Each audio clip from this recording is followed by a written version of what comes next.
Алтугааж байгаа мөнгөн ус цианид натрий хүний биед хор учруулж удмын санд нөлөөлөх аюултай тул түр үүнийг зогсоох хэрэгтэй.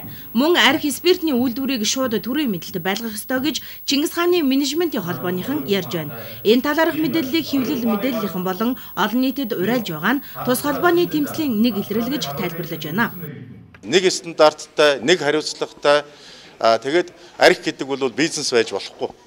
Арх бол зөвхөн төрийн мэдэлд байдаг хэмжээтэй. Энэ бол хор, нийгмийг хордуулах ийм хүчтэй зэвсэг учраас энэ хорыг үйлдвэрлэх, энэ зэвсгийг үйлдвэрлэх асуудал нь төрийн хяналтанд байх хэрэгтэй, ард иргэдийн хяналтанд байх хэрэгтэй.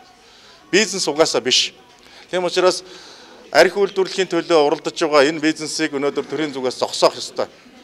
Өнөөдөр энэ арх үйлдвэрлэгчдийг өөр бусад сайхан хүнсний зүйл үйлдвэрлэеч. Улаан буудаа, таалах, ногоо одоо олон сайхан бизнес байна. Энэ бизнес рүү та бүхэн хүчээ сороо. Уучлаарай, энэ арх гэдэг бол төрийн мэдэлд байх ёстой.